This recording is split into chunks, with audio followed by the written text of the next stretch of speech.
प्रधानमंत्री नरेंद्र मोदी स्मृति मंदिर और वहां पर किस तरह से अपनी पुष्पांजलि अर्पित कर रहे हैं। मोहन भागवत जी भी उनके साथ यहां पर मौजूद हैं। अपने आप में ये तस्वीरें काफी अहम और प्रधानमंत्री कुछ बातचीत करते हुए डॉक्टर हेडगेवार स्मारक समिति नागपुर की ये तस्वीरें आपके सामने है, जिसका बेसब्री से इंतजार भी किया जा रहा था। आपको बताते चले कि आरएसएस जो 100 साल और यहां पर एक एक करके तस्वीरें, मुझे लगता है विजय त्रिवेदी जी इन तस्वीरों पर आप जरा रोशनी डालें। यही वो महत्वपूर्ण स्थल है, बिल्कुल डॉक्टर हेडगेवार स्मृति सभागार है। देखिए, संघ में जो एक और महत्वपूर्ण बात है, इससे आपको समझ में आनी चाहिए कि अब तक जो 6 और 7 सरसंघ चालक हुए हैं, उसमें से केवल 2 लोगों को ये दर्जा मिला है वहां पर। बिल्कुल, डॉक्टर हेडगेवार साहब का वहां पर स्मृति सभागार है और गुरुजी गोलवलकर साहब का भी वहां पर स्मृति बनी हुई है। और उसके बाद तीसरे जो सरसंघ चालक बने बाला साहब देवरस, उन्होंने तय किया, वो सबसे लंबे समय तक और बहुत महत्वपूर्ण समय, मतलब गुरु गोलवलकर यहाँ पर बातचीत करते हुए जरा इन तस्वीरों पर पहले हम देख लेते हैं। कुछ भीतर बातचीत भी हो रही है मोहन भागवत जी के प्रधानमंत्री नरेंद्र मोदी के साथ और डॉक्टर जी के नाम से मशहूर केशवराम बलिराम हेडगेवार, जिनको पुष्पांजलि अर्पित करते हुए प्रधानमंत्री आपको तस्वीरों में दिखाई दे रहे हैं। 1925 में जब आरएसएस की स्थापना उन्होंने की थी तो मुख्यालय नागपुर को इन्होंने ही बनाया था। आपको बताते चले, अविभाजित भारतवर्ष के पूरे भूभाग का वो केंद्र बिंदु था। हिंदुस्तान के नक्शे पर उस समय इस जगह को अंग्रेज शासकों ने 0 माइल का नाम दिया था। और आरएसएस की शुरुआत भी आप जरा सोचिए किस तरह से शून्य से हुई थी। हेडगेवार समेत 5 लोगों ने मिलकर संगठन की नींव रखी थी और पहली बार 1925 में बनने के बाद 28 में जब इसी नागपुर में संघ के कार्यकर्ताओं का पथ संचालन हुआ था तो सिर्फ 21-22 लोग ही थे, लेकिन आज करोड़ों का कारवां बन चुका है। और नरेंद्र मोदी जो कभी प्रचारक हुआ करते थे आरएसएस के, वो देश के तीसरी बार के प्रधानमंत्री पंडित नेहरू के रिकॉर्ड की बराबरी करने के साथ ही साथ इन तस्वीरों में। और आप अपनी बात को भी विजय जी पूरी कर लें। महत्वपूर्ण बात है संगठन के लिए, जैसा जिक्र किया कि बाला साहब देवरस ने उस समय तय किया कि अब गुरुजी के बाद और हेडगेवार साहब के बाद किसी सरसंघ चालक को परम पूजनीय के तौर पर संबोधित नहीं किया जाएगा नाम के साथ कि बाला साहब देवरस को, और किसी का स्मृति नहीं बनाया जाएगा।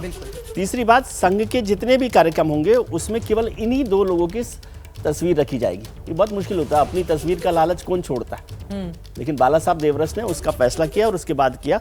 और जिस हिंदू विचार को लेकर डॉक्टर हेडगेवार ने जिसका गठन किया था, आज माना जाना चाहिए, नंबर को छोड़ दीजिए करोड़ है कि 5 करोड़ है 10 करोड़ है, लेकिन पूरी दुनिया में संघ जो है एक सबसे बड़ा और अकेला हिंदू संगठन है जो हिंदू विचार को लेकर चल रहा है। ये महत्वपूर्ण बात है, उसमें विचार को लेकर कैसे काम किया जा रहा है, नहीं किया जा रहा है, दोनों में बहुत आत्मीयता के साथ ये बातचीत भी हम देख रहे हैं। प्रधानमंत्री नरेंद्र मोदी दोनों के बीच में आत्मीय संबंध है ही। मतलब बहुत दिलचस्प ये तस्वीरें हैं क्योंकि बार बार संघ प्रमुख और नरेंद्र मोदी को लेकर अक्सर विपक्षी दलों की ओर से जिस तरह की बातें कही जाती हैं, लेकिन आज आप दोनों को देखेंगे तो परिवार के सदस्य किस तरह से होते हैं, उनके भीतर जो आत्मीयता होती है जब आप अपने परिवार के भीतर एक दूसरे से मुलाकात करते हैं, उसी तरह की तस्वीरें भी सामने आ रही हैं। और देखिए, एक मंदिर में जिस भावना के साथ आप जाते हैं, यकीनन आरएसएस से जुड़े हुए लोगों के लिए ये जगह बिल्कुल वैसी ही है। स्मारक समिति है ये डॉक्टर हेडगेवार की, जहां पर भीतर प्रवेश के साथ ही प्रधानमंत्री नरेंद्र मोदी ने सबसे पहले मोहन भागवत से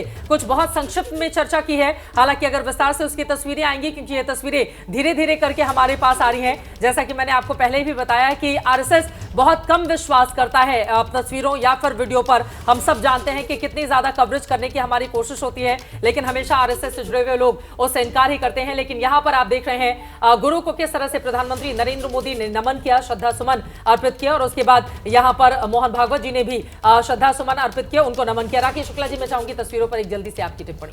जी बिल्कुल, ये एक तरह से संघ के लिए प्रेरणा स्थल है। बिल्कुल, और संघ में जो भी स्वयंसेवक होता है वो एक बार जरूर कोशिश करता है कि हम रेशम बाग जाएं और इस प्रेरणा स्थल पे जाके हम पुष्पांजलि अर्पित करें।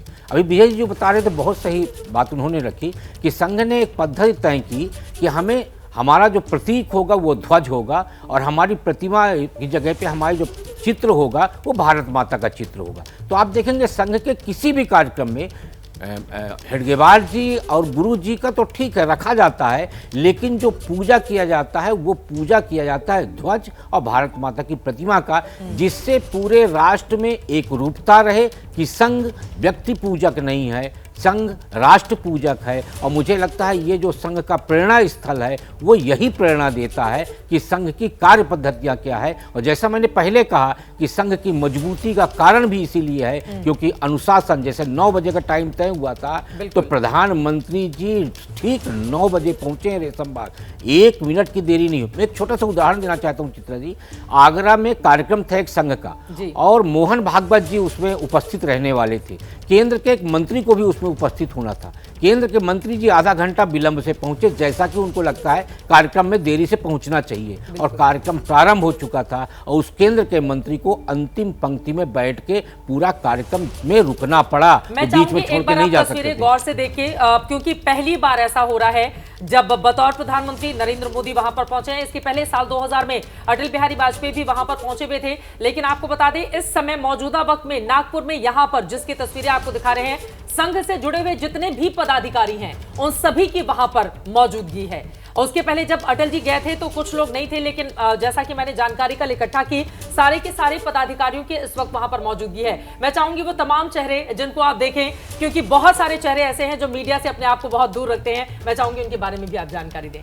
जी, दरअसल क्या है कि अभी ही प्रतिनिधि सभा समाप्त हुई है जी। और मुझे लगता है बेंगलुरु से सारे लोग आए होंगे क्योंकि इनका क्या है, संघ का जो कार्य योजना होती है उसमें 3 दिन की तो प्रतिनिधि सभा होती है जिसमें सारे अनुषांगिक संगठन और सारे जो एसोसिएट संगठन हैं, जो जुड़े हुए संगठन हैं, ऐसे संगठन जो संघ के वैचारिक रूप से प्रतिबद्धता के साथ चलते हैं उनको एसोसिएट कर दिया जाता है। उस संगठन के लोग भी उस 3 दिन की बैठक में रहते हैं, लेकिन बैठक कम से कम 5 से 6 दिन की होती है जिसमें पहले एजेंडा तय करने के लिए बैठक होती है अखिल भारतीय कार्यकारी मंडल की, और उसके बाद बैठक प्रतिनिधि सभा के समाप्त होने के बाद जो बड़े निर्णय लिए जाते हैं उसके लिए इनकी कोर ग्रुप की भी बैठक होती है संघ की। तो मुझे लगता है उस कोर ग्रुप में जो प्रमुख पदाधिकारी होते हैं, सरकार्यवाह, सहसर कार्यवाह और अखिल भारतीय कार्यकारिणी के जो अहम सदस्य होते हैं वो सारे लोग फिर आए होंगे नागपुर। और मुझे लगता है नागपुर में प्रधानमंत्री जी का कार्यक्रम पहले से तय था और यहाँ पे माधव नेत्रालय का भूमि पूजन भी होना था। इसीलिए सारी कार्यकारिणी जो प्रमुख अधिकारी हैं जिनकी आप बात कर रही हैं वो सारे लोग आज नागपुर में मौजूद होंगे।